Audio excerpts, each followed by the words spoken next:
ஹாய்ங்க. இன்றைக்கி வீடியோ பார்த்தீங்கன்னா ஒரு 11 வகையான கீரை என்னென்ன நம்ம வீட்டில் போட்டிருக்கோம் அப்படின்னு சொல்லிட்டு பார்க்கலாங்க.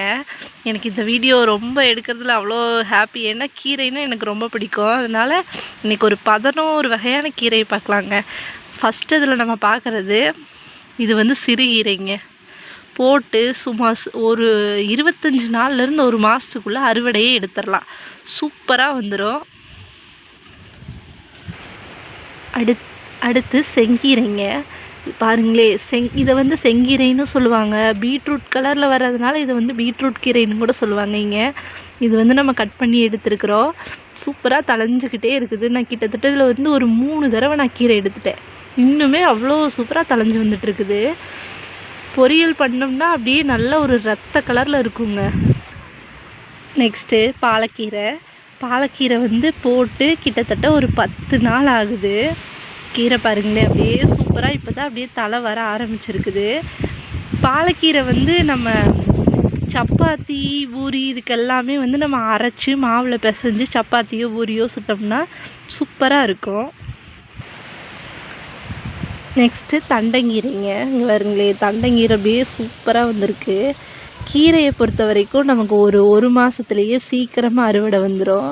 அதனால் வந்து நம்ம இந்த மாதிரி கீரையிலேருந்து புதுசாக கார்டனிங் வந்து ஸ்டார்ட் பண்ணுறவங்க இந்த மாதிரி கீரையிலேருந்து ஸ்டார்ட் பண்ணோம்னா நல்லாயிருக்கும். இது பாருங்கள், தண்டங்கீரை அப்படியே சும்மா கொழுன்னு தளைஞ்சிருக்குது.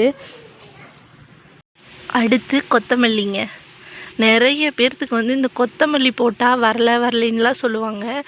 கொத்தமல்லி வந்து விதை மட்டும் நல்ல விதையாக இருந்துச்சுனாலே போதும்.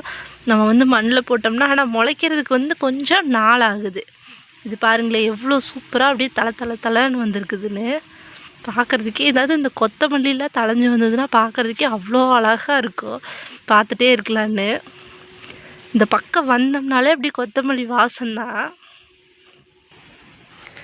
அடுத்து புதினா. கொத்தமல்லி எடுத்துகிட்டு புதினாவை எடுக்கலைன்னா எப்படிங்க? இங்கே வருங்க, அப்படியே நம்ம கடையில் ஒரு கட்டு புதினாவை வாங்கிட்டு அந்த புதினாவெல்லாம் எடுத்துகிட்டு அந்த தண்டை மட்டும் அப்படியே நட்டு வச்சுருந்தது. அவ்வளோ சூப்பராக வந்திருக்குன்னு பாருங்கள். அப்படியே பார்க்குறதுக்கே பச்சை பசேல்னு ஒரு கிளி பச்சை கலரில் அவ்வளோ சூப்பராக தளைஞ்சிருக்கு. நம்ம எடுக்கிறப்ப அடியிலேருந்து நல்லா இந்தளவு அடியிலேருந்து நம்ம எடுத்துட்டோம் அப்படின்னா நல்லா தளைஞ்சு வந்துக்கிட்டே இருக்கும். அடுத்து கோங்குராங்க. புளிச்சக்கீரை தான் பாருங்களேன். புளிச்சக்கீரை எல்லாமே நம்ம விதை போட்டிருந்தது சூப்பராக தளைஞ்சு வந்திருக்கு. இது பாருங்கள், இது வந்து இந்த இலை கொஞ்சம் நல்லா நீளமாக வந்திருக்குது. இது பார்த்திங்கன்னா அந்த செம்பருத்தி பூ இலையாட்டவே வந்திருக்குது. ஆனால் இது ரெண்டும் வந்து புளிச்சக்கீரை தான். ஒரு வேளை வெரைட்டி வேறையாக இருக்கலாம். நான் வந்து புளிச்சக்கீரை தான் ஃபஸ்ட் டைம் போட்டிருக்கிறதுனால எனக்கு சரியாக தெரியல. இந்த புளிச்சக்கீரையோட சட்னி வந்து சூப்பராக இருக்குன்னு சொல்லி நிறைய பேர் சொல்லி கேள்விப்பட்டிருக்கேன். அதனால தான் இந்த தடவை நம்ம வீட்டுக்கு வந்து புளிச்சக்கீரை போட்டிருக்கேன். நம்மளும் இந்த தடவை ட்ரை பண்ணி பார்ப்போம். அடுத்தது தொய்யக்கீரைங்க. கீரை கடையில் அப்படின்னாலே வந்து இந்த தொய்யக்கீரையை அடிச்சுக்கிறதுக்கு கிடையாதுங்க. ஏன்னா அவ்வளோ சூப்பராக இருக்கும் கடையில் வந்து. நல்ல இந்த மாதிரி இளங்கீரையாக வந்து நம்ம பறித்து அதை வந்து க்ளீன் பண்ணிவிட்டு கடையில் பண்ணோம்னா ரொம்ப சூப்பராக இருக்கும். அப்புறம் இதை கிள்றதும் பார்த்திங்கன்னா இந்த அளவுக்கு நல்லா இந்த தண்டோடு இப்படி கிள்ளிட்டோம் அப்படின்னா வந்து ஃபுல்லாக போட்டு கடைஞ்சிக்கலாம். நெக்ஸ்ட்டு வந்து ஒரு ஸ்பெஷலான ஒரு கீரைங்க. இது பாருங்களே, குப்பைக்கீரை வந்து பொரியலுக்கு அவ்வளோ சூப்பராக அட்டகாசமாக இருக்கும்.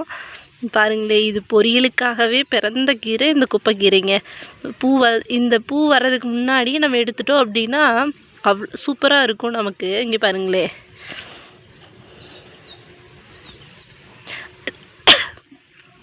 குப்பைக்கீரை உங்கள் இருக்கிற இடத்துலலாம் கிடச்சிதுன்னா கண்டிப்பாக இதை ட்ரை பண்ணி பாருங்கள். பொரியல் சூப்பராக இருக்கும். அடுத்து நம்ம வீட்டில் அடிக்கடி செய்கிற கீரை பசலைக்கீரை, சிலோன் பசலைங்க. இந்த கீரை வந்து வளர்க்குறது ரொம்ப ஈஸி. இதை வந்து தண்டு கிடச்சிதுன்னா வாங்கி வச்சிங்கனாலே போதும், ஈஸியாக வளர்த்துக்கலாம். இது என்னன்னு பார்க்குறீங்களா? முள்ளங்கி கீரைங்க. இது எப்படா முள்ளங்கி கீரையில் சேர்த்துனாங்கன்னு பார்க்குறீங்களா? உண்மைதாங்க. இந்த முள்ளங்கியோட இலை இருக்குது பார்த்திங்களா, இதில் பொரியல் செஞ்சு பாருங்களே, ஒரு வித்தியாசமான டேஸ்ட்டு நீங்கள் ஃபீல் பண்ணுவீங்க. உங்களுக்கு முள்ளங்கி வந்து இந்த மாதிரி தாளோட ஃப்ரெஷ்ஷாக கிடைக்குது அப்படின்னா, இந்த தாள் வந்து நல்லா இருக்குது அப்படிங்கிற பட்சத்தில் இதை எடுத்து நீங்கள் பொரியல் செஞ்சு பாருங்கள். உண்மையாகவே ரொம்ப நல்லாயிருக்கும். 11 கீரை சொன்னேன், அது கூட ஒரு கீரை சேர்த்திக்கிங்க. 12வது கீரையாக முருங்கைக்கீரைங்க. கீரை பாருங்களேன், இந்த மரம் வேணான்னு சொல்லிட்டு வெட்டியாச்சு. இப்போ வந்து இதை நான் கீரைக்காக மட்டும் யூஸ் பண்ணிகிட்ருக்கேன். இப்படி நல்லா தளைஞ்சு வர வர அப்படியே இனிங்கி அதை வந்து கீரை பொரியலுக்கு யூஸ் பண்ணிகிட்ருக்கேங்க. கீரைகளோட ராஜான்னே சொல்லலாம் முருங்கைக்கீரையை. நம்ம முருங்கைக்கீரையில் இல்லாத சத்தே இல்லை. ரொம்ப ஈஸியாக கிடைக்கிற கீரையில் ஒன்று முருங்கைக்கீரை. இன்றைக்கி வீடியோ அவ்வளோதாங்க. உங்களுக்கு பிடிச்சிருக்குன்னா நம்ம சேனலுக்கு சப்போர்ட் பண்ணுங்கள், ஃபுல்லாக பாருங்கள்.